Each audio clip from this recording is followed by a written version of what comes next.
Yes, I can.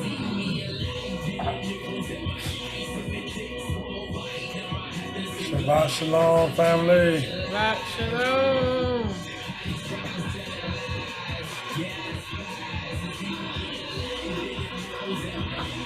Shabbat shalom. Shabbat shalom. You guys can hear us good?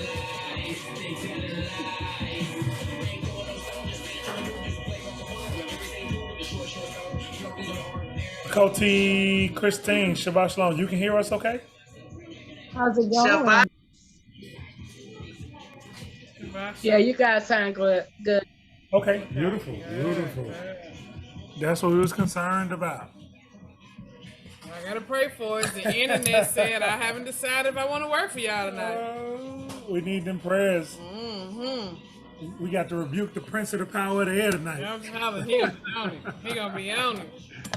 Oh, goodness. He like, you can't blame me for everything. Your internet shot. I know that's right. I pray everybody had a blessed week. Fine. Shalom, shalom, shalom. Shabbat shalom, family. Y'all know why I do that, right? We got Hebrews that verbalize that shalom every different way you can think of. Yep. Shalom, Shalom. shalom, shalom. Shalom. So however you pronounce it, Shabbat shalom. Shalom. How do they say shalom? Shalom. Salam. Not Oh, salam. salam. Not salam. That's salam. Arabic. Yeah, Salam. that's Arabic. Same word though. Same word. Kang. Kang. All right. Oh, sorry to hear that, sis. Everybody okay? Oh no. Someone else told me that they getting over some illness as well. I'm sorry to hear that. Yeah. Okay, hallelujah. Okay. We gonna keep you in prayer, sis. Dang. Okay. Pray that Most High establish it's set up our Malakim to purge all that out of y'all household. Dang. Yeah. How's everybody doing? See, we got Coty Christine in the house. Dang. Shalom, family. Shalom, Aki Dawi. How you been, bro? Seem like I ain't talked to you in too long. We gotta catch up, man. Oh man, I was just gonna say, yeah, it's been a busy couple of weeks, man. But we gonna touch down again soon. Absolutely. Yes, it has been. I completely understand. Freeze. Dang. Yeah. We may freeze. I apologize if we do, but we can hear y'all. Yeah. We can hear y'all. Our internet janky. Coty Gilead. Shabbat shalom. Shabbat shalom, sis. sis. To you and the household. Huh? Says Shabbat shalom to you and the household. I'm just presuming you got You too. Ari, what Ari with at? you. No, No, it's just you. not today. She went home Tuesday. Oh, okay. Oh, Yeah, she'll be back next weekend though. okay. You okay? Because I know you. Yeah. That's grandmama baby. I know She'll be you. back next week. You missing her, huh? Oh yeah. I miss her. Okay. I miss her. I do. Yeah. I know. My heart. Yeah. Yeah. You're a good grandma, honey. I'm talking about when my children finally get of age where they don't need mama like every day. Baby, they gonna be like, Mama, could you watch? Well, hold on now. Let's get an understanding now for how long? She say that. I don't believe her. We'll see though. Hopefully later than sooner. I was just ready to say, you just saying that right now, because I used to say the same thing, especially since I had my kids young. I was like, when y'all grown and y'all start having kids, Yeah. Don't bring them to me. And guess what? Right now, that's how I got sick. My grandkids. I got every last one of them for the whole summer. Wow. Oh, wow. Oh, you're a good grandma too. You're a good grandma. You're a good grandma. I'm telling you. Y'all gonna bless you, sis. Yes, yes, yes, it God's gonna is. bless you. Yeah, Yes. that's how I tell Coach Gilly, y'all. You a blessing. Yeah. You is a blessing. A Coach, And it's almost 10 of them too. Shabbat shalom. 10 grand. I have 8 children. I can only imagine how many grandchildren I'm end up with. Yeah, you're gonna be overrun. Oh my goodness. And I only have one granddaughter. All the rest of them are boys. So we get along real good because I'm a tomboy. So they be like, Wow. Oh goodness, sis. That's something else. Yeah, they be like, we ready to go to Yaya house. Okay. I bet. That means you letting them get away with everything, huh?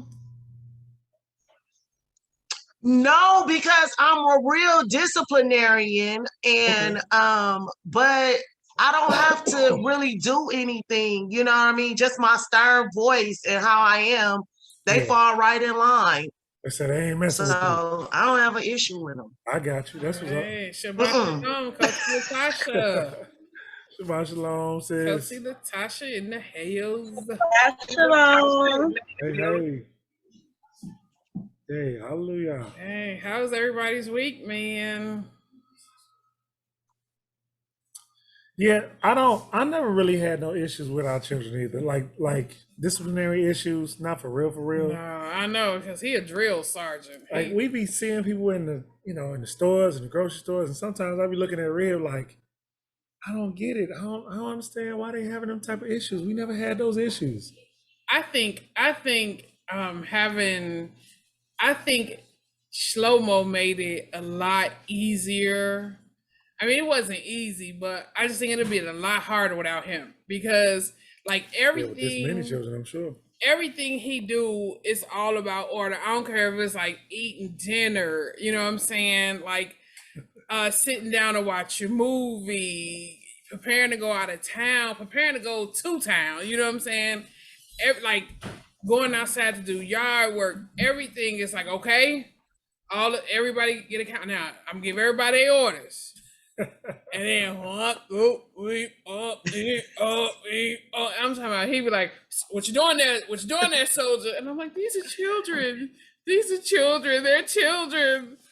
He was like, I mean, you know what though? I think being raised by my grandmother, it helped because I was always around a bunch of people. Like I'm the first granddaughter and it's 16 boys before me. Oh wow. So it was like I already had that. Yeah, so when I started having kids, I kind of the same way like my grandmother did. So it was always order, and everybody used to be like, first of all, like you a single mother, and you from the city, like how you controlling your kids? I'm like, I'm sitting up there looking at everybody else like you don't have control over your kids, like your kids, so it was. I didn't go through, when my kids was younger, I didn't go through like the teenage, jumping out of windows and drugs. And I didn't give none of that. My kids were afraid. They would tell people like, I'm gonna play that. Like, you know what I mean? Like, I don't want the problems with my grandkids are the same way. They be like, they'll try my husband before they try me. Yeah, I think that my children, they less afraid of me. They have to upset me in order to get me, you know what I'm saying, there. Shlomo is like, he's pretty much there all the time. It's like, he'll laugh with them, he'll joke with them, but, only to a certain, you know what I mean? And then it's just like, nah, me, I'm so wishy-washy. I'll wake up like, how about ice cream for breakfast? You know what I'm saying? They be like, yeah, okay, mom, and I homeschool. So sometimes I'm, like every now and again, I might wake up and be like, let's watch movies for school. You know what I'm saying? Just because, We're gonna have a movie day. yeah, Shadar will be like, if he finds out, if he call like, what y'all doing? Oh, we watch it. You know what I'm saying? And I be looking at him like, really? You're gonna tell? Put your mom on the phone. And that's the end of movie day. That's the end. You ruined it. You know what I'm saying? You can't say doing research or something, watching something for English. You know what I'm saying? Come on. We got a movie day. Put your mom on the phone. And that's it. That's a wrap. Yeah, it's true sometimes. Hey, but you can't live life boring. So I respect that to a certain degree. Yeah. To a certain degree. So, Rib. Yeah, and see, I think I'm a balance. Yeah. No, go ahead. No, you gotta be. You gotta be. She gives them that healthy dose of nurturing and all of that, and I gotta come behind and give the healthy dose of discipline. So yeah, that's good. That's good that you do that because they need both. In all honesty, they really do. Can't be too drill sergeant-y, because then they'll grow up and do something like what they've been doing in the news. I know, my goodness. Spaz out. Crazy. It's crazy. Yeah. Thanks, sis. Now I was gonna say, Rib has been excited to start on 16 with y'all. Oh yeah.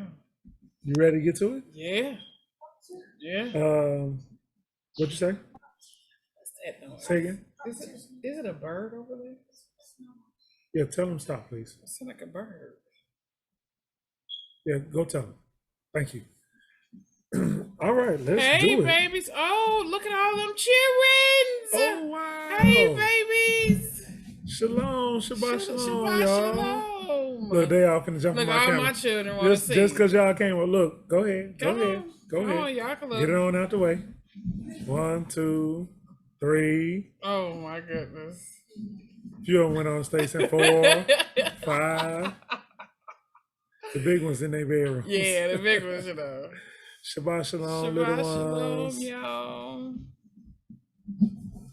That's what's up. And them all the grandbaby sis? She said she got them all over there. That's what's up. She did not tell no story. That's what's up. Oh, my nerves. I got air.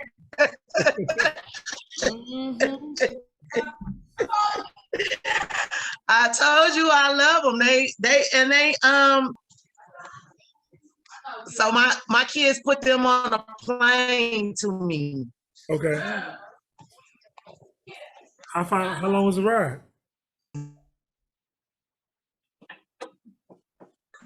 I think it's like a 4-hour plane ride. Wow. It's like a 4-hour plane ride. Wow. Yeah. That ain't So, bad. but they look forward to it. They be ready. Summertime at your house. That's what's up. That's what's up. You know what? I will take my grandchildren for the summer. They can out here and help me in this yard, pull some of these weeds and lay down some wood chips, and we can plant some tomatoes and paint some decks. Man, we gonna get it on. You'll see us at grandma's house. Man, some fences. Yep. Don't do that. And then I'd be like, now. That's how I grew up. I didn't like. But you know what? I'm gonna teach them all how to survive off the land. But now you know how to do all that, though, right, sis? Coty Latasha. That's for. It's values. Yeah. Yes, but who likes to be woken up at 4 o'clock? Oh, no. Go outside, sweep the whole block. No. Yeah. Yep. Sweep the whole block. Soon as if she sees 7 break, it's no reason for you to be laying down. It's time to get up. We have to sweep the block. We have to plant her flowers, peel her gardens, pick the weeds.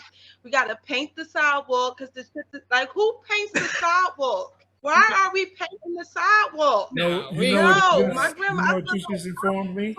Growing up. We ain't gonna do all that. You know what you just told me, sis?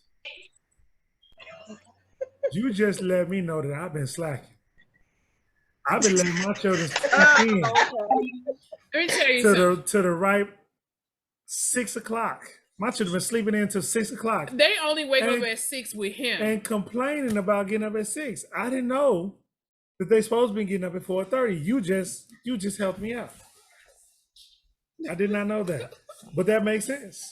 4:30, they can get No. more done. No, first of all, We used to have to get up at 4:30. Yes. let me tell you how my Yes. grandchildren I'm so are. glad they not- can By hear y'all. lunchtime, You done, right? I used to have to get up at 4:30. We used to have prayer, and then after we get through with prayer, if we wasn't out there doing something in the yard or whatever, I was having to help prepare, cook for all 20 people that was there. We had breakfast was cooked. So with me being the only female, I had to help grandma. So I was kneading dough at 5 a.m. Okay. But sis, how is it gonna get done if y'all didn't do it?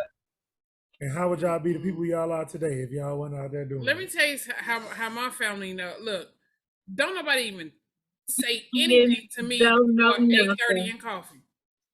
Before 8:30 and coffee, don't speak to me. Don't knock on my door unless you come in with some coffee. Big sis Antoinette. Then we can talk. Ugh. Let's let Big sis Antoinette tell us. Okay. What time they supposed to be getting up in the morning, Coach I Antoinette? don't know nothing about being in Eagleville, Tennessee, getting up early in the morning to have to go blackberry picking, to have to run the water to get the washboard out and wash the linen out in the I need a backyard. The washboard. They beat, say they breaking our you had washing to put them machine. on the line, Yeah, iron them. yeah. I'm with that. We need to watch Have to more. get up in the morning, go to the hen house to get the eggs, then to the smokehouse to get Yeah. the bacon, and make the biscuits. How many of y'all had to push the lawnmower with That's no what motor? happens in with no motor in Eagleville, it? Tennessee. How many of y'all had that lawnmower that you push that the wheels spin and cut the grass and there's no motor? Me, me. So quick story. no, My children. my grandma, Go ahead. no, oh no, I'm gonna say no. My grandma's favorite line used to be, cause you know, Rip, the morning glories, they come out at 4 a.m. Oh, So she say if her morning glories open up before we outside, that's a problem. Okay. I can see that. And we used to be in there crying, like tears, like kids, tears pouring down. Like, why are you torturing us? It's the summertime. We just had a hard 10 months of school. She built y'all. Not me. I'm not gonna do that to she my built y'all. grandbabies. First of all, grandmama ain't gonna change much. Only thing is, by then I probably get up at 9 with coffee, maybe 9:30 with coffee. And I ain't gonna change much either. So. I'm not gonna let you torture our grandbabies. You torturing You know what I'm saying? everybody. 9:30 with coffee. Then we can get up. We can have us a nice leisurely breakfast. You know what I'm saying? Then we can go out there and I'm gonna make it fun for them. My children. I'm just gonna be my last story. No, nothing until you had to pump your water. Yes. You had to go outside and pump your water to bring it in. Yeah. Y'all, we gonna end up back And it still like that. and it still had that flavor of well water. My family didn't understand the flavor of well water when we first moved down water. here. Yeah, and I was like, it's good. It's just that's you tasting well water. It's That's all good. stagnant. It's stagnant. That water ain't right. No, It's no. stagnant. It was good water. It's stagnant. It tastes like it Water. tastes That like puts hair on your chest.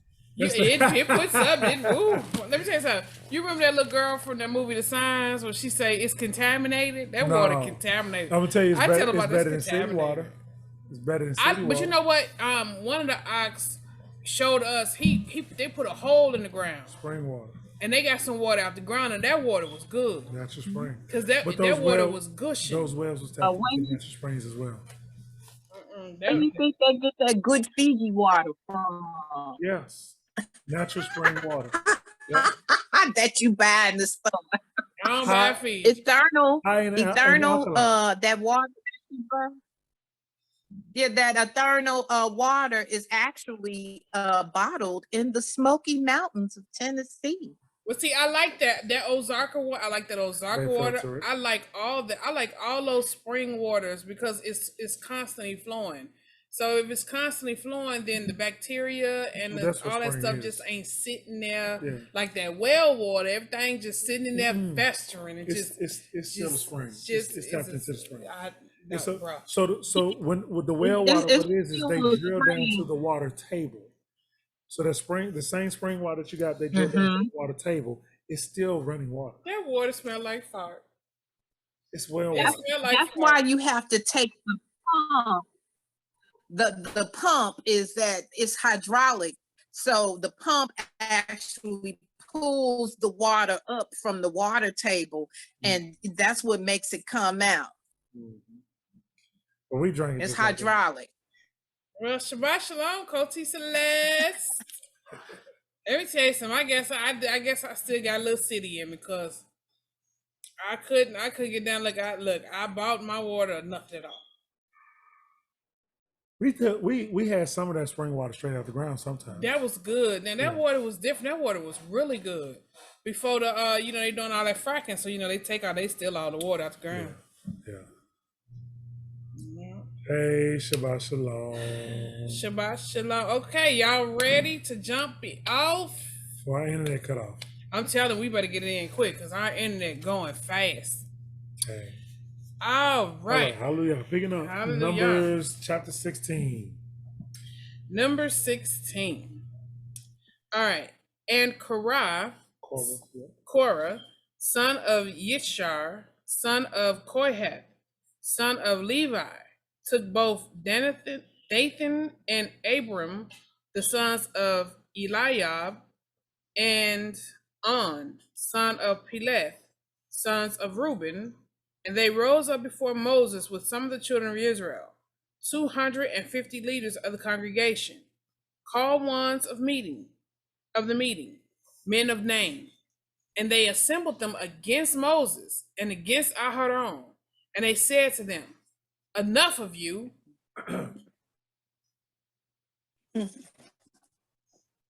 Oh, yes. Sorry, go ahead. Enough of you. For all the congregation is set apart, all of them, and Yahuwah is in their midst. Why then do you lift up yourselves above the assembly of Yahuwah? Tough words. I know. And when Moses heard, he fell on his face, poor Moses. And he spoke to Korah and all his companions, his company, saying, tomorrow morning, Yahuwah shall make known who is his and who is set apart, and bring him near to him. And let him bring near to him the one whom he chooses. Somebody got me muted. I got you.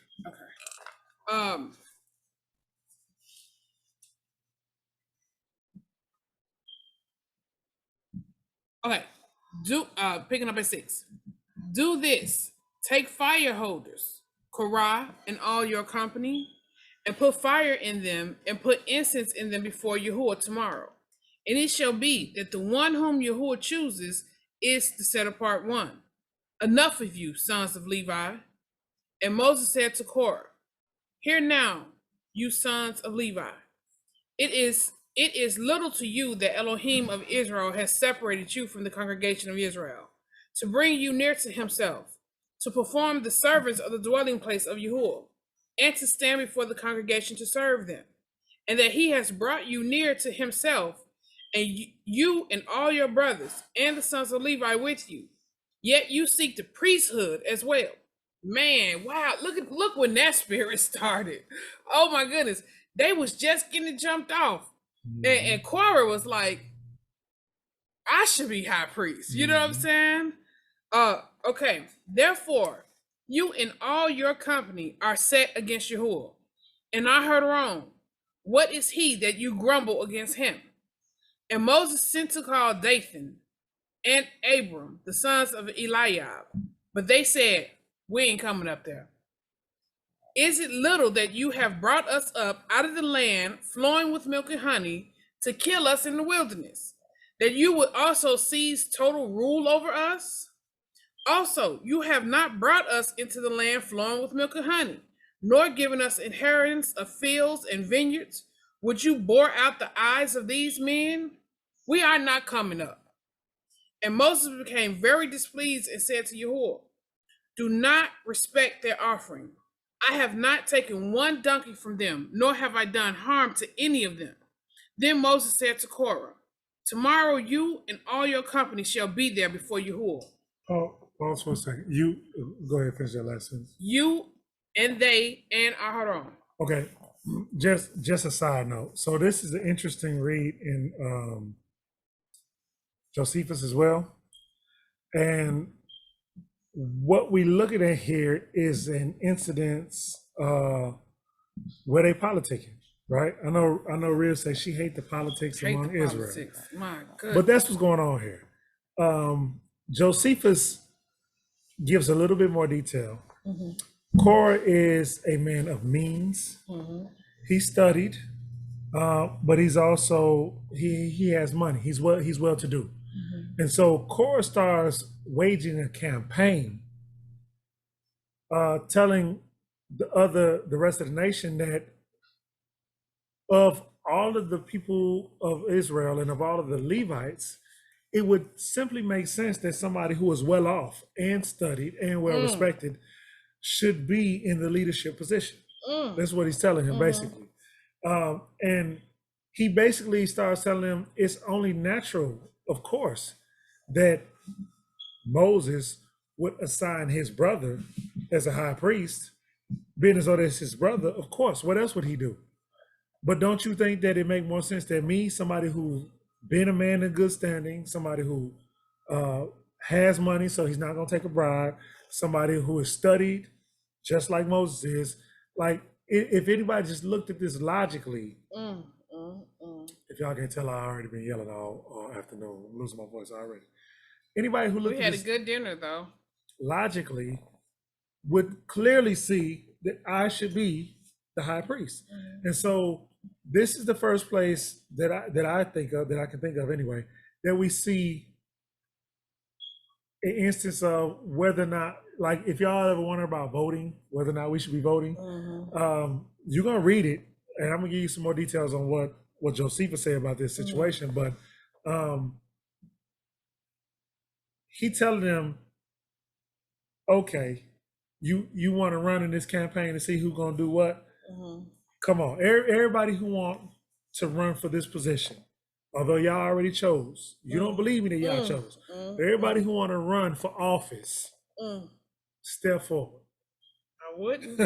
No, sir. Please step forward, No, and let's see sir. what y'all choose. So that's what's going on here. And at the same time, we get the first clear articulation of what form of government Israel in its righteous stage was run under. Yeah. Coach Latasha, you got something? No, I was just going to say the same thing about Korah and him just trying to be, like he said, in politics and wanting to become, I guess, as he called it, the president over Israel, and not realizing that Yahuwah appointed Aharon and Moses. So everything, I'm just waiting to the part when we get to the good part. When he opened up the ground. He over the ground on them fools. Yes. Don't spoil You us. spoiled it. You spoiled it. You can't come to the mic. You I'm sorry. Oh my goodness. Okay, here we go. Sorry. Okay, so then we're picking up at 17. So, and take each one his fire holder, and you shall put incense in it, and let each one bring his fire holder before Yahuwah, 250 fire holders, and you and Aharon, each one with his fire holder. So each one took his fire holder and put fire in it, and laid incense on it, and stood at the door of the tent of appointment with Moses and Aharon. So 200, you telling me there was 250 candidates for this office? So think about this. Let me put this in our I think terms. I could do the job. Why not me? You're not talking about no rules of I'm not gonna say insignificance because everybody have significance. Yeah. You know what I'm saying? But Cora would have been the equivalent of like Barack Obama. Well to do. Very well to do. Yes. You know what I'm saying? And so he out there, and he figured, you know what I'm saying, he probably had a high position in Egypt. So he figured, you know, it's quite natural that, you know, I should be the president. You know, we're not even talking about brews like, think about some of these brews that's over these camps. I ain't gonna say them, they names, put them out there. Right. But think about some of these bruises over these big camps. So they stepped up with Cora because they're like, yeah, you may be well to do and learned and everything, but spiritually, you know what I'm saying? Because I've been heading the congregation over here, you know. Look at me. So all them sitting there this whole time festering or coveting after this spot in their hearts. You know what I'm saying? So finally, Cora was just the one to jump it off. But when Moses put it out there, like, okay, well, everybody who been thinking about this, let's squash this, step up. Came forward. Everybody came forward. 250 men. Everybody who think that you fit for the job. Yep. Bring your lantern. Come on through. And these was Levites. These was all Levites. These weren't like Danites or, you know what I'm saying, Judites. These was all Levites. Okay. Okay. So each one took his fire holder and put fire in it and laid incense in it and stood at the door of the tent of appointment with Moshe and Aharon. And Korah assembled all the congregation against them at the door of the tent of appointment. Then the esteem of Yahuwah appeared to all the congregation. And Yahuwah spoke to Moses and said, and to Aharon, saying, separate yourselves from the midst of this congregation, and let me consume them in a moment. But they fell on their faces and said, O Elohim of spirits, of all flesh, when one man sins, are you wroth with all the congregation? And Yahuwah spoke to Moses, saying, speak to the congregation, saying, move away from the tents of Korah, Dathan, and Abram. Yep. So Moses rose up and went to Dathan and Abram, and the elders of Israel followed him. And he spoke to the congregation, said, Abiyah at this point in time was fed. He was done. He's like, look, you two go over there. That spirit, he had to make an example. I'm finna take out Israel. I'm finna take them all out. All the ones who roll out with Korah. Now think how charismatic Barack Obama is. And think how many of our people, if Barack Obama say something, will do exactly what he said. So this is what we're dealing with this Korah situation. He spoke to the congregation, saying, please turn away from the tents, these wrong men. Do not touch whatever belongs to them, lest you be consumed in all their sins. Then they moved on away from the tents of Korah. But they show you how fickle people is. You know, they was all for it at first. But now Moses talking with that light glowing from them. They like, oh, from this tent? Oh, no problem. You know, Dathan and Abram. And Dathan and Abram came out and stood at the door of their tents with their wives and their sons and their little children. And Moses said, by this you know that Yahuwah has sent me to do all these works, and they are not for my own heart. If these die as all men do, or if they are visited as all men are visited, then Yahuwah has not sent me. But if Yahuwah creates what is unheard of, and the earth opens, this is Moses ad-libbing now. This is Moses like, this is what I like to see happen to them. And if the earth opens its mouth and swallow them up with all that belongs to them, and they do go down alive into Sheol, then you shall know that these men have scorned Yahuwah. And it came to be, as he ended speaking all these words, that the ground under them split apart, and the earth opened its mouth and swallowed them up with their households and all the men with Korah, with all their goods. So nothing, not only did it swallow them up, it didn't leave nothing for them to remember them by, nothing for them to commemorate them, They nothing wives, they children. nothing for them to say, you know, I remember them. This is what's left. Let's see what they was thinking, or none of that. And everything. You know, it was a thing in which they thought Moses, because Korah had them so bamboozled they thought Korah was the real, and what Moses was saying was Huff. Yeah. You know what I'm saying? Because if you believe Which Moses, is why this had to be done. if you believe Moses, wife or not, you'd be like, see, baby, I told you, what you say over here, Moses, over here, okay, honey. You know, I'm over here. You know what I'm saying? But they all stood by him because they believed what he was saying was true. So they and all those with them went down alive into Sheol, and the earth closed over them, and they perished from the midst of the assembly.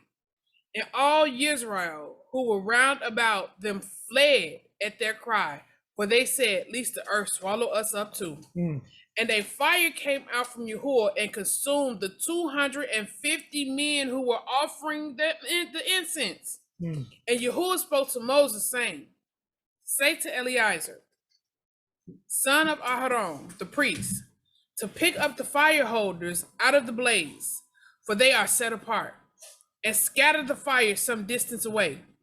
The fire holders of these men who sinned against their own lives, let them be made into beaten plates as a covering for the slaughter place, because they brought them before Yahuwah. Therefore they are set apart, and let them become a sign to the children of Israel. And Eleazar the priest took the bronze fire holders, which with those who was burnt up, and brought and Eleazar the priest took the bronze fire holders, which those who were burnt up and brought, and they were beaten out as a covering on the slaughter place, a remembrance to the children of Israel, that no stranger who is not of the seed of Aharon should come near to offer incense before Yahuwah, and not be like Korah and his company, as Yahuwah had said to him through Moses. So they took the incense holders and they changed what they were used for and turned them into coverings for the set apart place. So the veil. Yeah. Well, not the veil. The veil was I forget what it was made of, but it wasn't gold. This bronze. Bronze. It wasn't gold or bronze. But this was probably over the top of it, maybe something that held it affixed in place. But yeah, they beat it into something else. It's like it ain't gonna be that no more. So not only They changed its nature. I mean, I called these strangers because they was trying to obtain the priesthood and the high priesthood, and they were not of the seed of Aharon. So they was priests, but in order to obtain the high priesthood, you have to be of the seed of Aharon. But Korah had decided he didn't need to be of the seed of Aharon. And well, there lies Korah. But all the congregation of the children of Israel grumbled against Moses and against Aharon on the next day, saying, you have killed the people of Yahuwah. And it came to be, when the congregation assembled against Moses and against Aharon, that they turned toward the tent of appointment. And see, the cloud covered it, and the steam of Yahuwah appeared. And Moses and Aharon came before the tent of appointment. And Yahuwah spoke to Moses, saying, arise from the midst of this congregation, and let me consume them in a moment. And they fell on their faces. So Moses said to Aharon, take the fire holder and put fire in it from the slaughter place, and lay incense on it, and go, hurry to the congregation and make atonement for them, for wrath has gone out from Yahuwah. The plague has begun. And Aharon took it as Moses commanded, and ran into the midst of the assembly, and saw that the plague had begun among the people. And he laid on the incense and made atonement for the people, and stood between the dead and the living, and the plague was stopped. My man laid on the altar. He threw his body on the altar for these same people who was just grumbling against them. They keep rising up against them, one after the other, trying to put their leader on the throne. This man ran and threw his body on the altar to atone for them. And those who died in the plague, and stood between death and the living, and the plague was stopped. And those who died in the plague were 14,700, besides those who died on account of Korah. Then Aharon returned to Moses at the door of the tent of appointment, for the plague had stopped. Mm. Now let me tell you, remember when we did the distance of this from where they were standing versus the incense, where he had to run through the midst of the people? Vaguely. You remember we did the distance, and it was like he had to run a minute, because look how many people died before he got to the actual yeah, it was a good distance. It was like a mile or two that he had to run and throw himself on that incense altar to stop the people from dying. And the reason she paused on that, just to kind of emphasize that, is because of something we talked about a couple of times. We talked about it with Joseph, we talked about it with Adam, and several other individuals, is that phrase when we talk about similitudes of Messiah.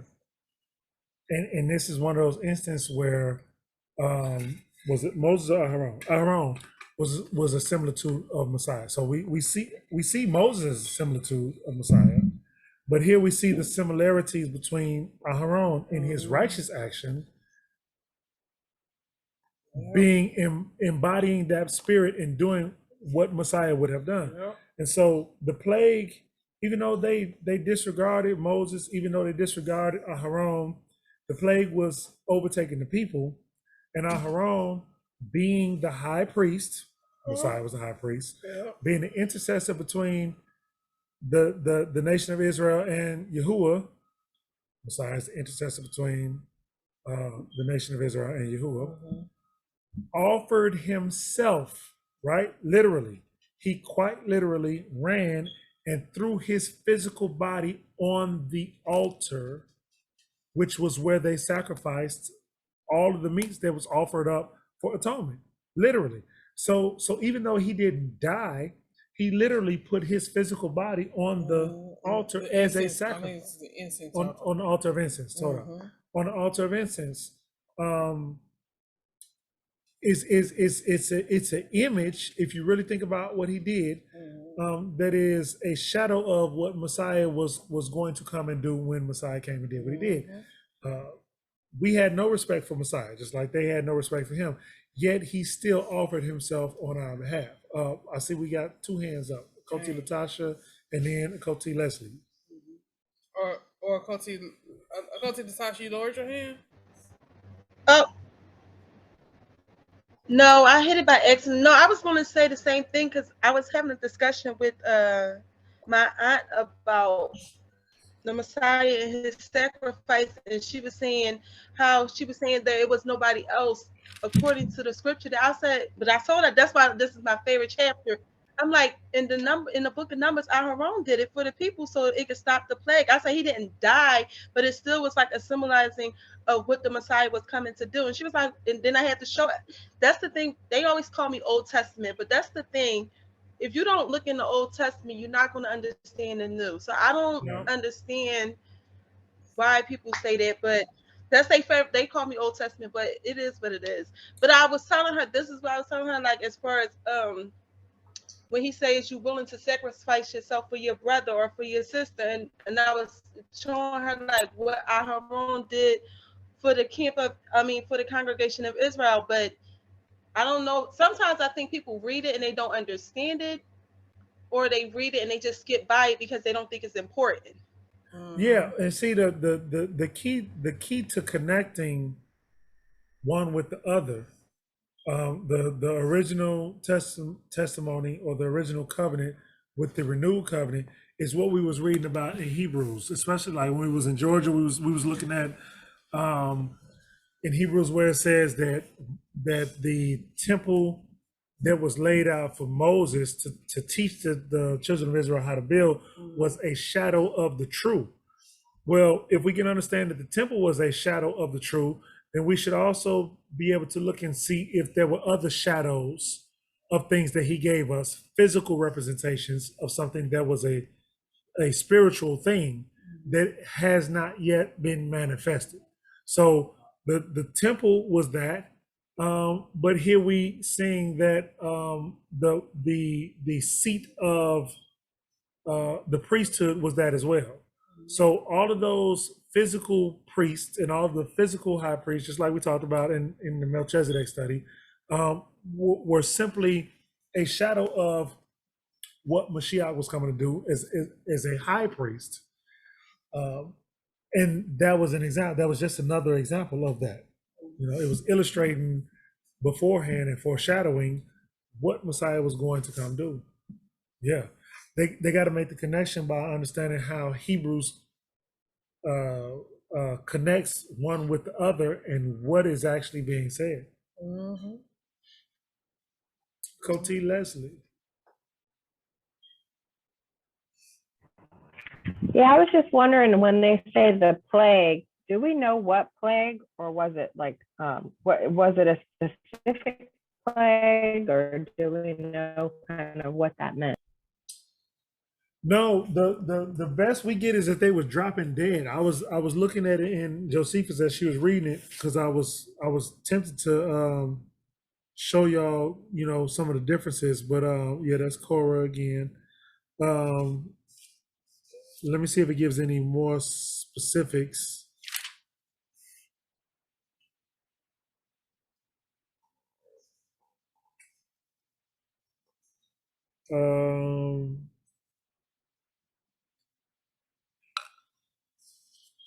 Offered incense.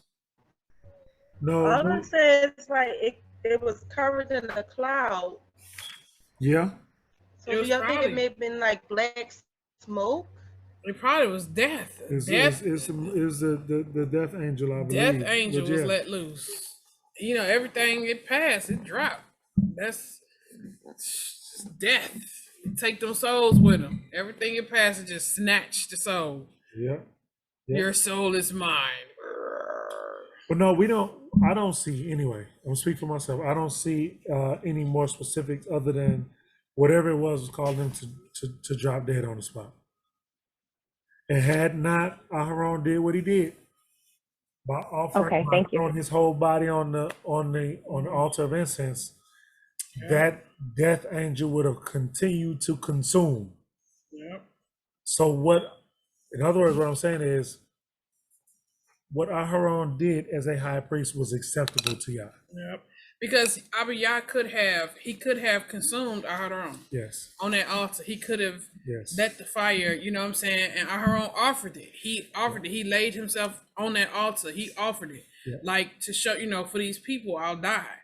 It's kind of same thing that Abraham did with Isaac. Right. It was an offering. He didn't think about it, you know what I'm saying? Because Moses told him to take the incense and put on the offering. Yeah. But Aharon, being the high priest, by the time he got there, because it was him running through the camp, seeing the people that was dying. By the time he got there, he knew what he had to do, and he offered himself on the offering. He threw his whole body on it, and I don't know if it was with thought or not, but that's what wound up happening. Yep. When as he went to stretch out, his whole body was on that altar.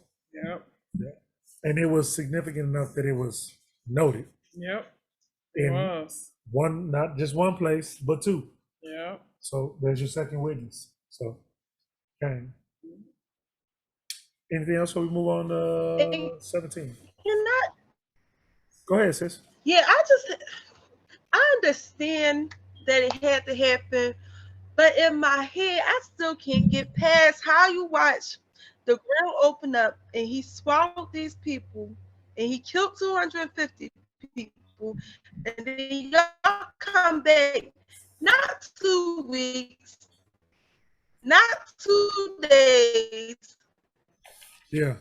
not 2 hours, like the following morning, and do the same thing. But notice, my brain just cannot wrap around Israel. Like, what is wrong? So we got some clues on what happened.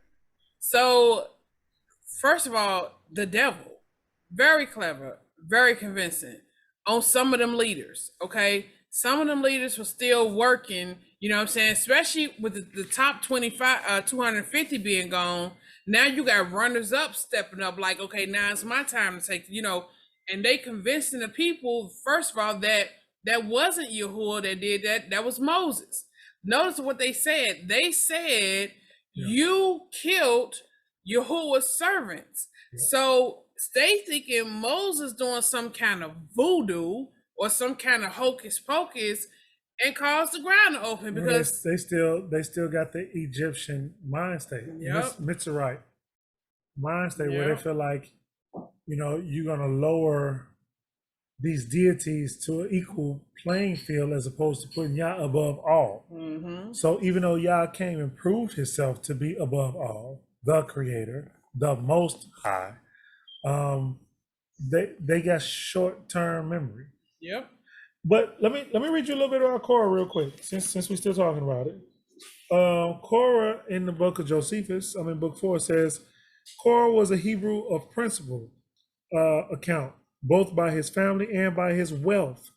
One that was also able to speak well, one that could easily persuade the people by his speeches. Saw that Moses was in an exceeding great dignity and was uneasy at it, and envied him on that account. He was of the same tribe with Moses, he was a Levite, and of the same kin of him, was particularly grieved because he thought he better deserved that honorable post on account of his great riches and not inferior to him in his birth. In other words, he felt like if Moses was considered to be of nobility, so was he. So he raised a clamor against him among the Levites who were of the same tribe, and especially among his kindred, saying that it was a very sad thing that they should overlook Moses while he hunted after and paved the way to glory for himself, and by ill arts. So ill arts meaning demonic activity. Should obtain it. So listen, I'm gonna read that again. It said it was a very sad thing that they should overlook Moses, meaning you turning a blind eye to what Moses is doing, is what he's saying.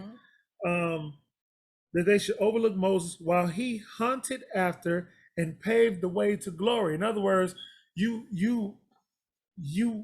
drinking the Kool-Aid. You drinking the Moses Kool-Aid is what he was telling them. While you drinking the Moses Kool-Aid, Moses is making sure that him and his family, his immediate family, is getting written down in the annals of history, in the chronicles of history as being great being, because you too stupid to see that this is a thing he's doing while giving you the Jedi mind trick, basically. Can you imagine? Can you imagine Moses being in the wilderness with some of these leaders who, in their mind, already Messiah-like? Yep. You know what I'm saying? Like I said, I don't want to, but we got leaders who call themselves. We got a leader who called himself the Comforter. Yeah. He called himself the Comforter. All day. And I don't know if he's still operating. Last I heard, it was some mess going on with it. But they got a huge congregation. Yep. You know what I'm saying? You think IUIC big. You know what I'm saying? But IUIC is rising in the ranks. Well, you know IUIC came up under them. Yeah. But yeah, you got leaders that call themselves comforters. You got leaders that call themselves super duper mores. Yep. You got leaders that call themselves Yehosha. There's a Yehosha out there. You got a couple of them.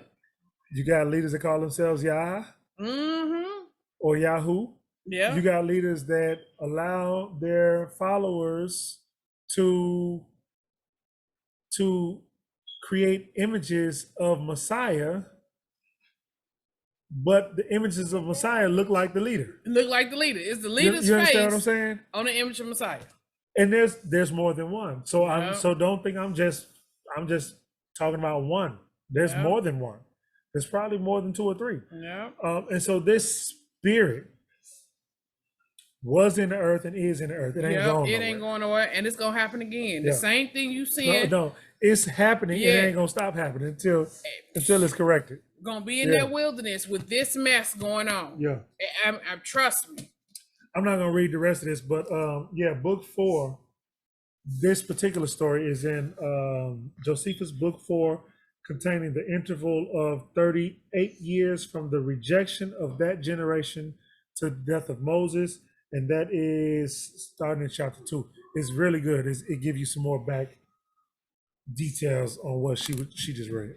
Coty, I don't want to risk our internet. Coty, answer that. You got something?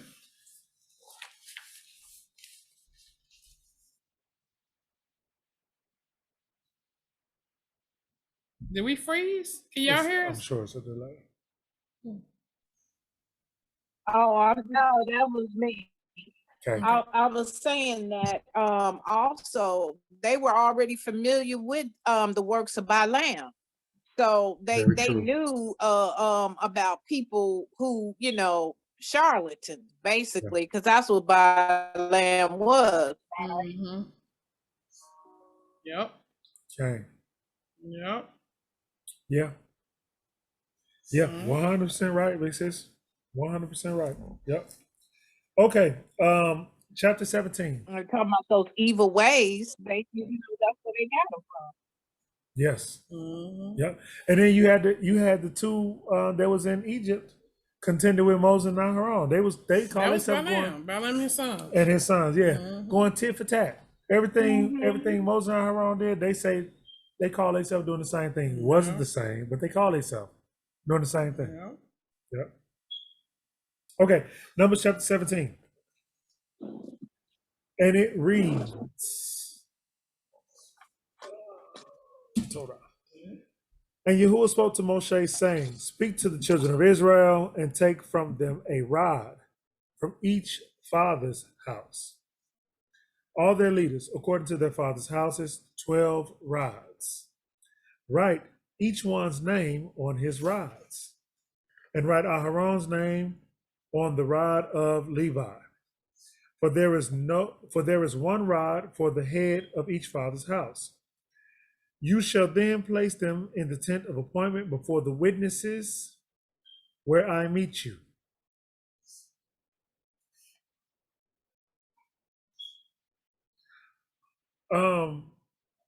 So these 12 rods, one for each father or one for each head of each of the 12 tribes, is going in the tent of appointment. Remember, I told y'all you're going to hear the tent of appointment, the tent of witness, several different names spoken of for this. But this says that these rods, in verse 4, you're going to place them in the tent of appointment before the witnesses where I meet with you. Are y'all familiar with the prophecy that talks about the two witnesses? Mm-hmm. And so if we just keep it in mind, and I'm not gonna say I know who the two witnesses are. So let me say that up front so y'all not holding your breath. Mm-hmm. But if we keep in mind what we were just talking about as far as a shadow of the true, within the tent, you had the shadow of the two witnesses. Do y'all understand what it was? Jakim and No, it was the two cherub angels. okay. It was the two cherub angels that were on either side of the Ark of the Covenant. Those are the witnesses of the covenant. One angel on this side of the covenant, one angel on that side of the covenant, both guarding what was in the Ark of the Covenant. Okay. Those were the two witnesses. So what was I talking? What's Jakim? What did I hear? Jakim and Boaz were the names of the two columns. Once the actual temple was built, and so the temple went from being a movable thing to an immovable object. Once they were secured in their homeland, they didn't any longer need something they could break down and set up as they moved from place to place. And so after Dawid passed, his son was commissioned by Yah to build a immovable temple, but to have the same dimensions and everything as the tent. And so those two pillars in front of the temple were what they refer to as Jakim and Boaz. Okay. There are also, That's amazing. well, here's the thing. The bastardized version of that, I got you. I see your hand up. The bastardized version of that is steeped in masonry, but there is, I believe, if I'm not mistaken, a correlation between those two columns and the pillar of fire and the column of smoke. Okay. Does that make sense? Mhm. Okay. Go ahead.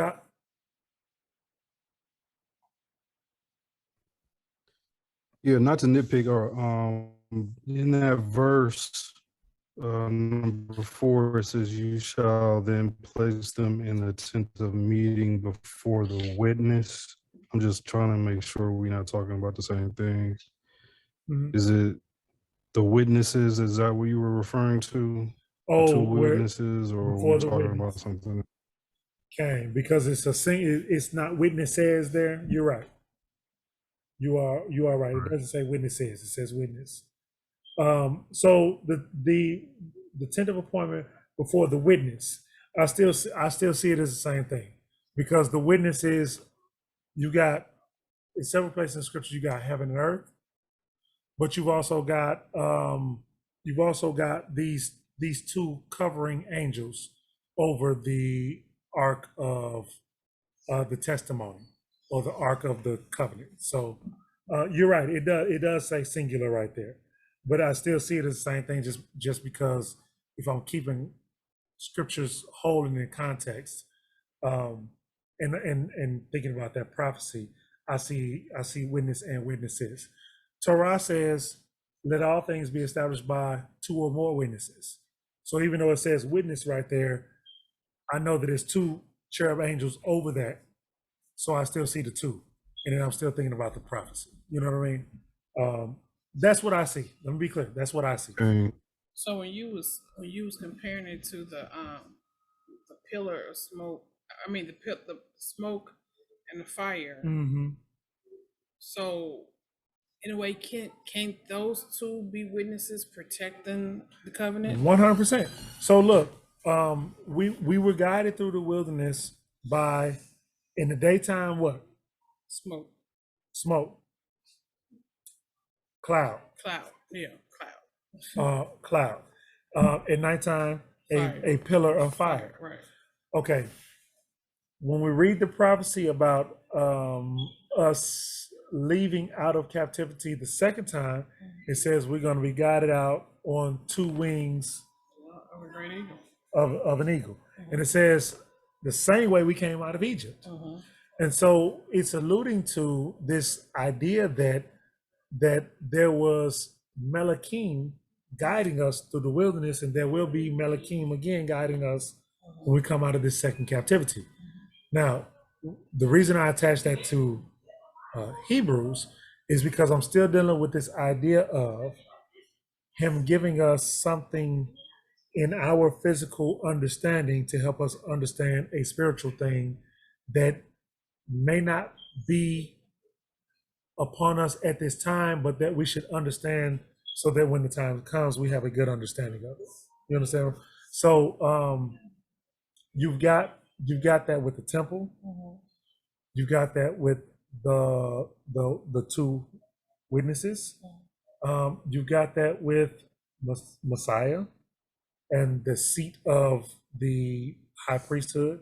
And I mean, the list just goes on and on, where you see marriage even, right? Understanding what he gave us as far as marriage, the union between man and woman,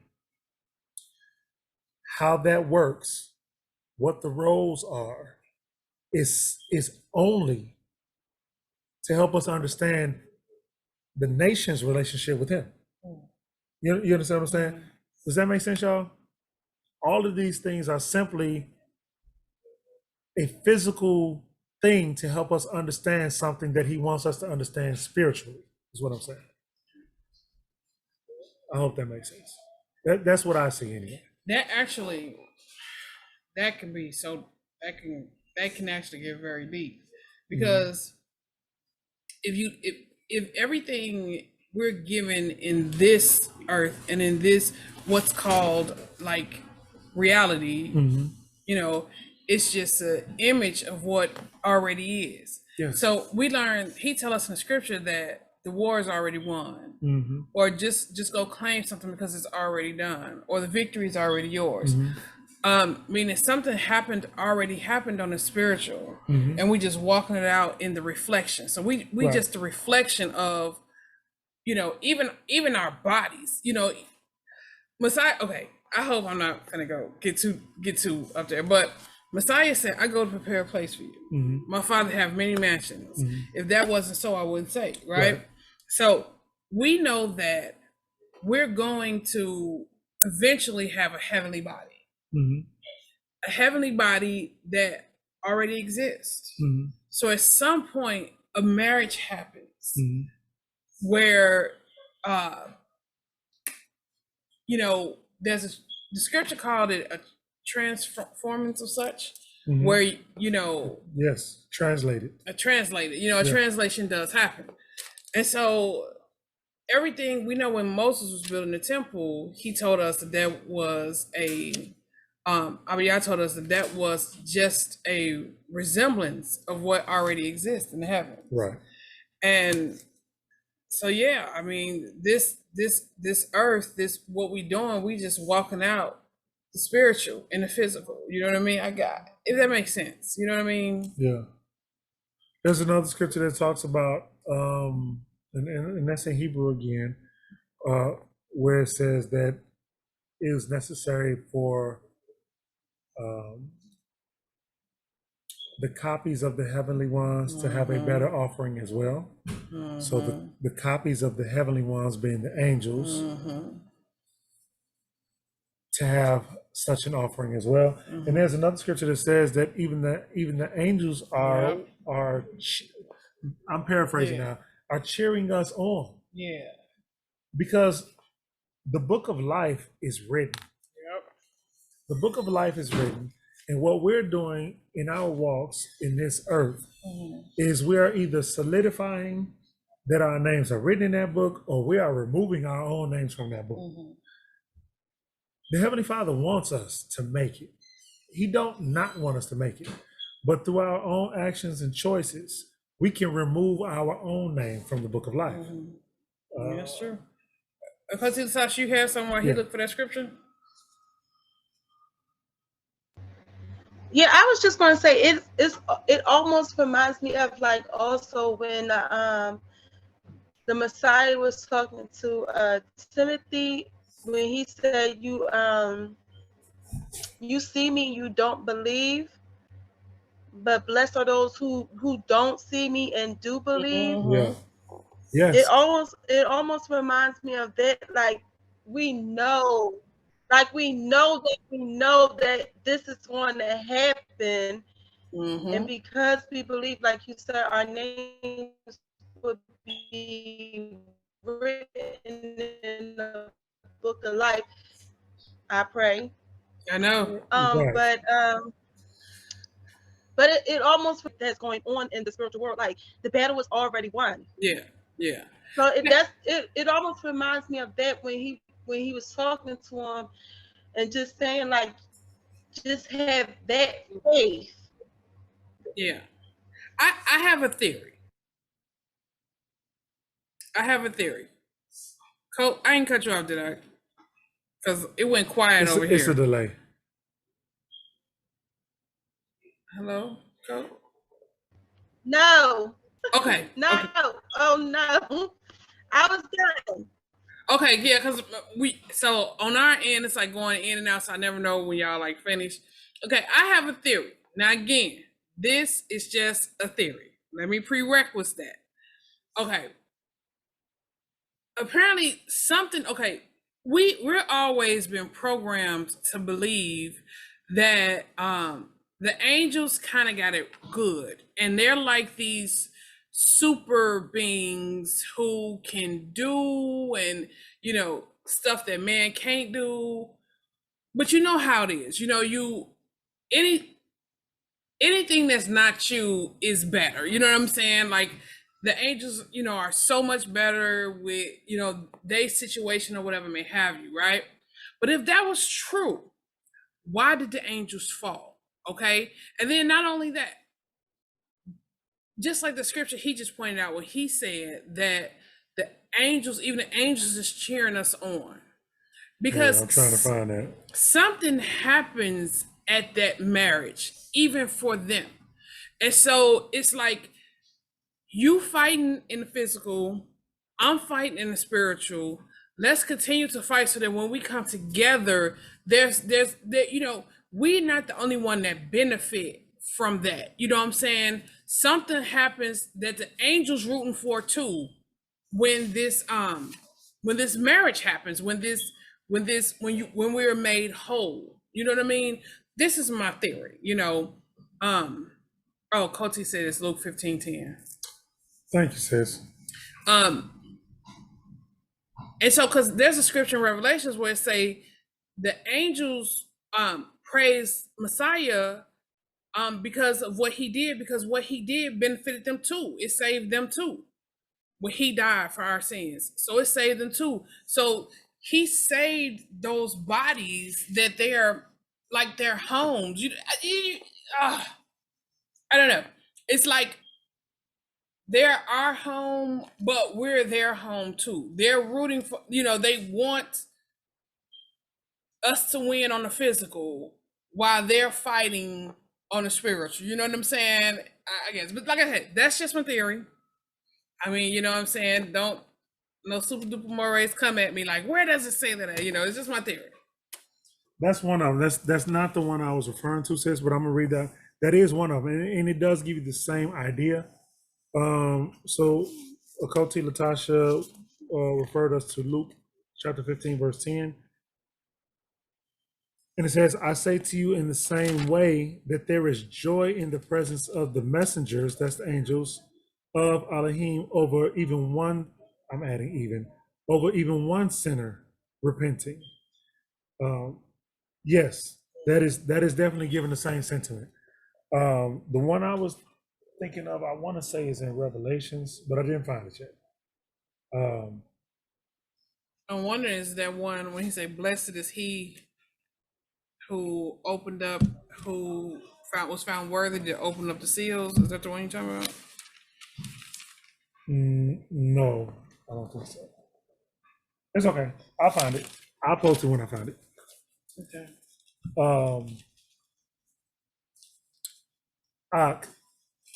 That wasn't too askew from your question, was it?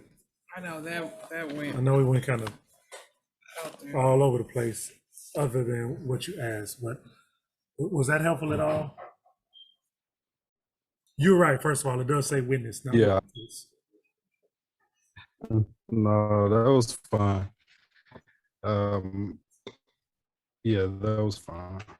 Okay, hold on.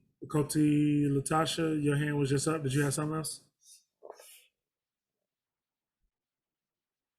Oh no, I always forget to put it down. Okay, no problem. No. Okay, finishing up 17.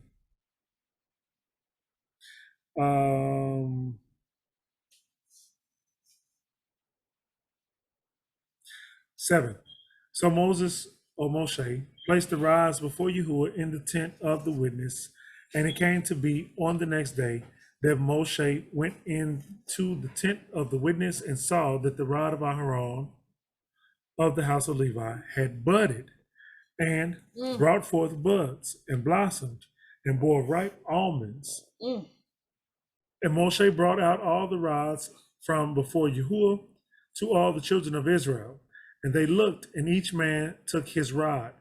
And Yahuwah said to Moshe, bring Aharon's rod back before the witness to be kept as a sign against the rebels.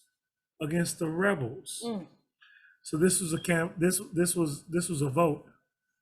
All of the heads of the 12 tribes brought their rods forth to see who Yah was going to choose once again for the position that he had for Aharon. And Aharon's rod was the only one that budded.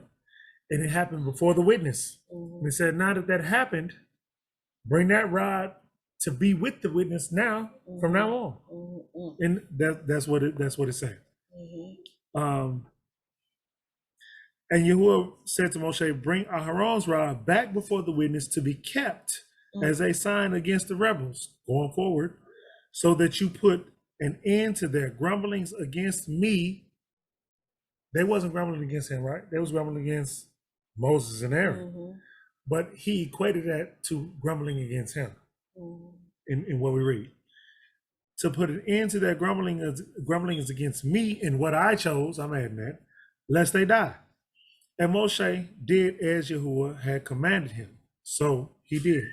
And the children of Israel spoke to Moshe, saying, see, we shall die, we shall perish, we shall all perish. Anyone who comes near the dwelling place of Yahuwah dies. Shall we be consumed to die? Okay. 16. Yeah. All right. Picking up chapter 18. What's going on? Put yourself together over there. And Yahuwah said to Aharon, you and your sons and your father's house with you are to bear the crookedness against the set apart place. And you and your sons with you are to bear the crookedness against your priesthood. But bring with you your brothers of the tribe of Levi, too, the tribe of your father, to join you and serve you while you and your sons are with you before the tent of the witness. Pause for 1 second. So again, we're dealing with similitudes and shadows. We're again dealing with similitudes and shadows. Aharon didn't commit this particular sin. It's not that Aharon didn't sin. He was the one that helped, that was with them in molding the golden calf and all that, right? Yeah. So it's not that he didn't sin, but he didn't commit this particular sin. Yet Yah is saying, you, Aharon, as the high priest of the tribe of priests, of the nation of priests, you are going to bear the crookedness of the set apart place. So everything that they did, there was an insult or an offense against me and against my set apart place. It's on Aharon, the high priest. Okay. Then it says, bear the crookedness of the set apart place, and you and your sons with you are to bear the crookedness against your priesthood. So not just you in the set apart place, but you and your sons, all things that have been an offense to the priesthood. So when we deal with atonement, when we get to really looking at atonement, and you look at how the priest had to first offer a sin offering for himself and for his household, and then an offering for the entire nation. This is what it's talking about. And then when we look at what Messiah did and how he didn't bear any, well, not bear, but how he didn't commit any sins, but being in that office had to bear the sins. That's what it's talking about in Isaiah when it says, by his stripes we are healed. One of my mother's favorite quotes, but it says, though he did not sin, he didn't commit any sins, but by his stripes we are healed. Aharon was temporarily taking on the grievances of the entire nation on the set apart place and the priesthood, so that everyone could continue forward temporarily until Messiah came to fulfill the things that he was doing, him and his household were doing temporarily. So not only did he throw himself on the altar, Yes, but he knew to do it. He knew to do it because Abiyah fought right back and say, here, you bear that crookedness. Yes. So he threw himself on the altar as a sacrifice. Yes. Because Abiyah said they moaned and groaned against me. Even though they talking to Moses, the sin was against Abiyah. And this is mercy. Again, Yes, mercy. this is mercy. Yeah, it is. And they in the Torah. Yeah, because they say it ain't no mercy. He's a vengeful, vengeful God. Right. Yeah. Coach Natasha? Go ahead. Come on. You got it. Oh no, I was about to say, in His mercy. Everybody says no mercy. Yeah. For me, the mercy started when he allowed Adam and Eve to live, instead of just striking them down and starting all over from there. That was close. Made them. So I don't know how people keep saying mercy didn't start until after Messiah. Right. Yep. Not so. Made them close. Right. It's not Just true. not true. It's not true. And they shall guard your charge and the duty of all the tent, but they do not come near the furnishings of the set apart place and the slaughter place, lest they die, both they and you. And they shall be joined with you and guard the duty to the tent of appointment for all the service of the tent. But a stranger does not come near you. Mm. And you shall guard the duty of the set apart place and the duty of the slaughter place, so that there are no more wrath on the children of Israel. And see, I myself have taken your brothers, the Levites, from the midst of the children of Israel, a gift to you, given by Yahuwah, to do the service of the tent of appointment. But you and your sons with you are to guard your priesthood for all matters at the slaughter place and behind the veil, and you shall serve. I have given you the priesthood as a gift for service, but the stranger who come near is put to death. And Yahuwah spoke to Aharon, and see, I myself have also given you the charge of my contributions. All the set apart gifts of the children of Israel, I have given them to you for the anointing, and to your sons as a law forever. This is yours of the most set apart gifts from the fire.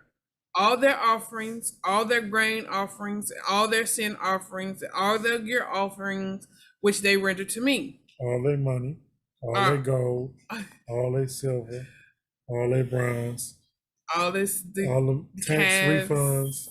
Oh wait, it's not saying that there? No, baby. You sure I'm not The missing? offerings of the fire, baby. The Oh, calves, okay. the lamb. I don't want to make sure.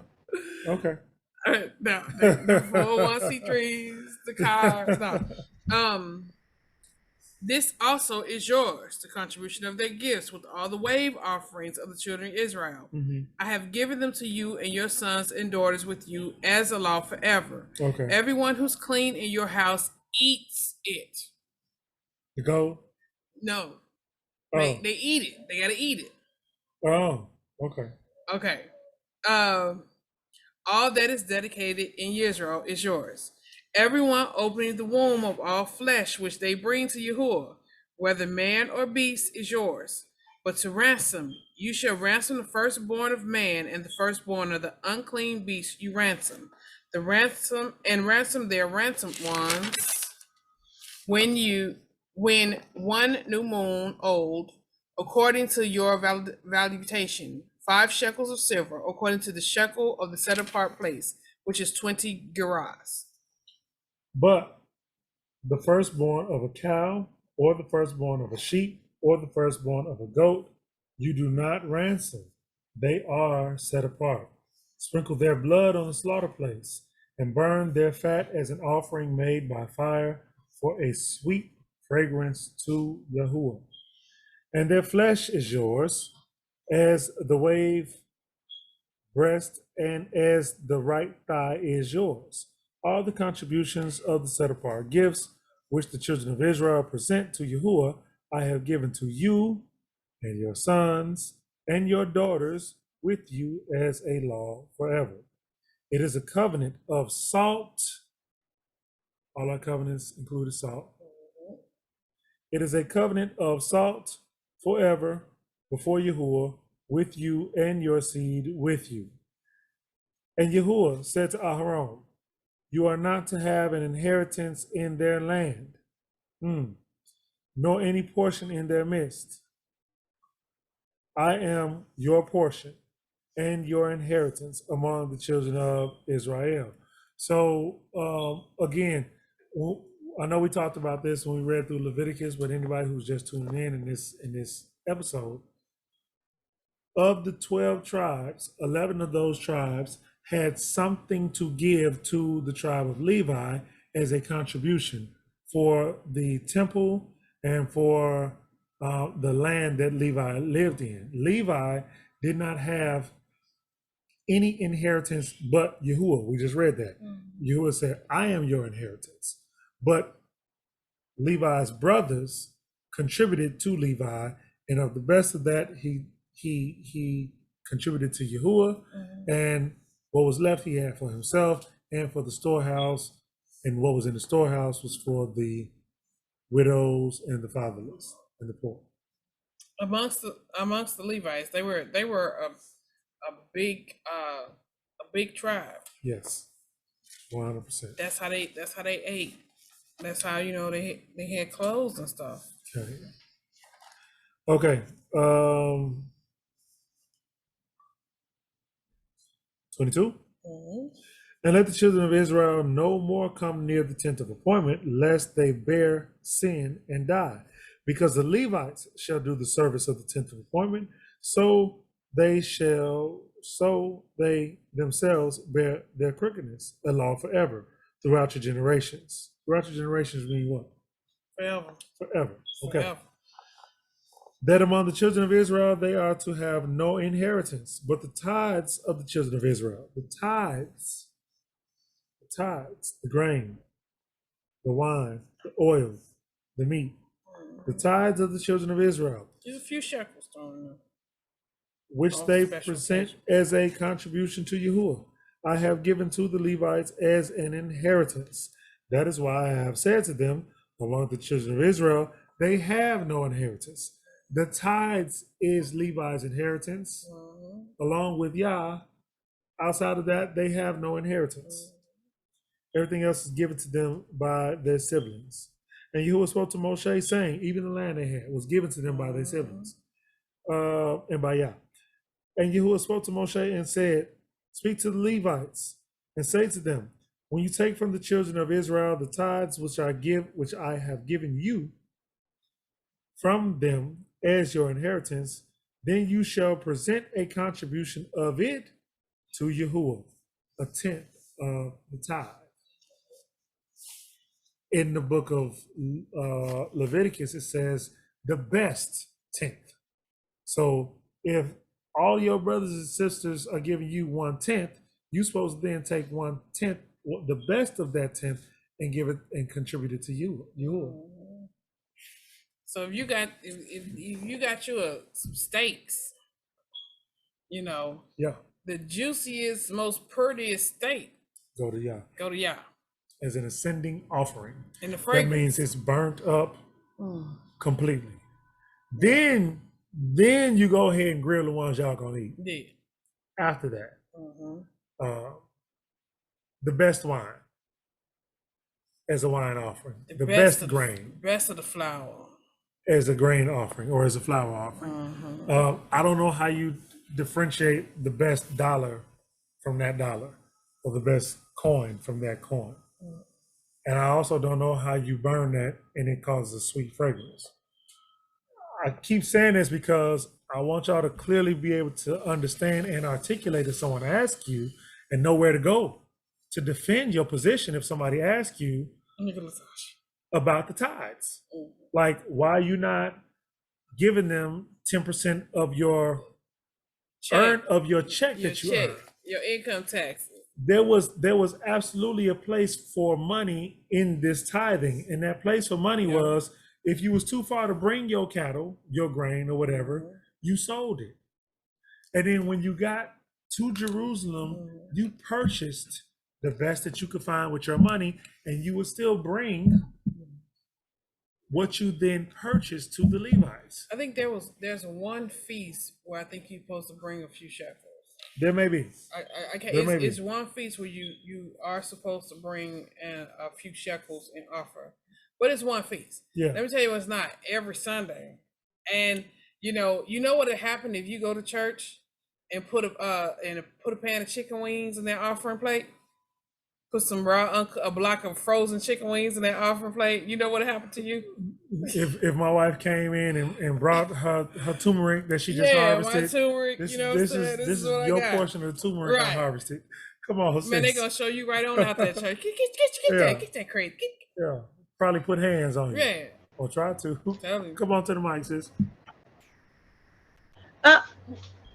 What I would like to know is, now he said, okay, if it was money, if it was money, he said to store it up in the storehouse until it's needed.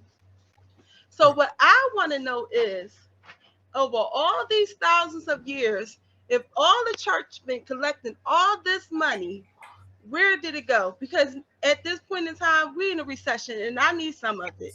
They started in pastors' So where is bed. this money at? It's in Because pastors' now bed. everybody is poor. Yeah. It's not happening. I told my aunt, I said, at least y'all church should have because y'all just started in the 2000s. Oh, the building. So y'all should at least have a good $5 to $10 million in your storehouse. So somebody should be able to pay somebody rent because y'all just started in the 2000s. Shlomo had me 100%. crying, laughing. He said he was. She's like, no, that's not what the tithes. I said, we're not going to go there about what the tithes. I said, even if the tithes plus money, he said, store it up in the storehouse until it's needed. Y'all not. Look, Coach, Shlomo had me crying, laughing. He said that he was watching the news and a fight broke out in the church.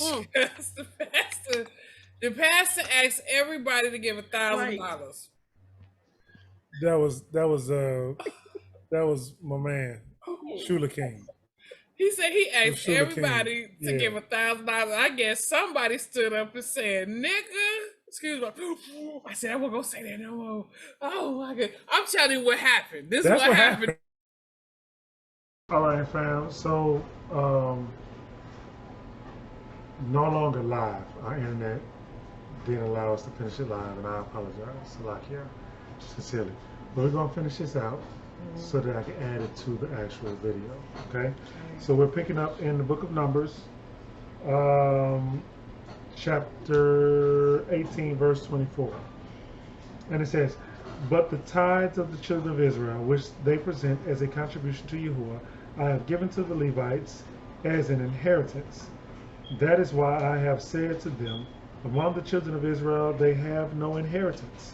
And Yahuwah spoke to Moshe, saying, Speak to the Levites and say to them, When you take from the children of Israel the tithes which I have given to you from them as your inheritance, then you shall present a contribution of it to Yahuwah, a tenth of the tithe." We read that. Good deal. "And your contribution shall be reckoned to you as a grain from the threshing floor, and as filling from the winepress.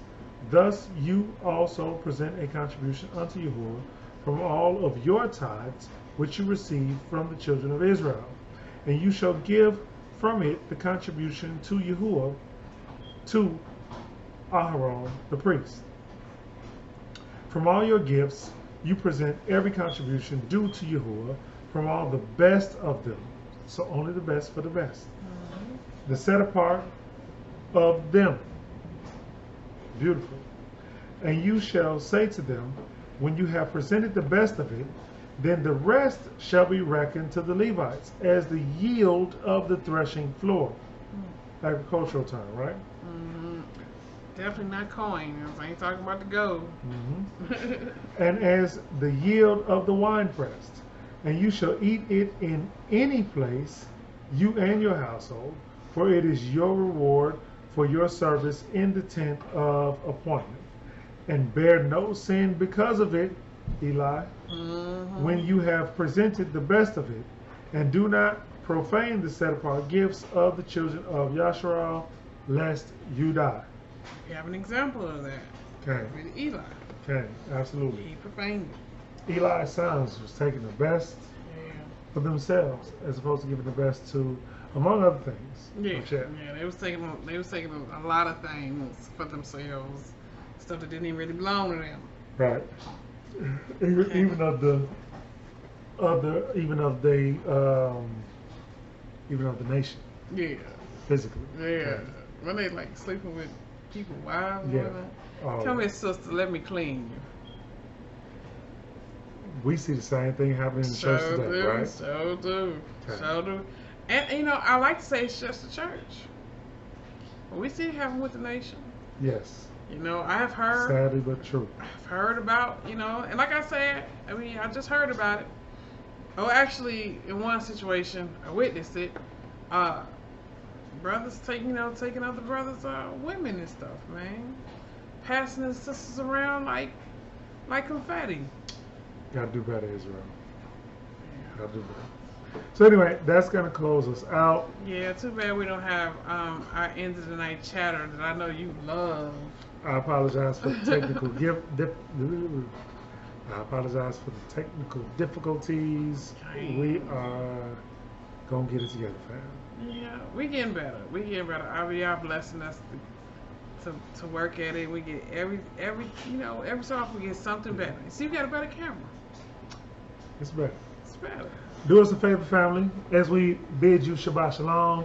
If you like the video, if you think it's worthy of sharing, as they say, smash that like button, the subscribe button, share with somebody who you think it may be beneficial to.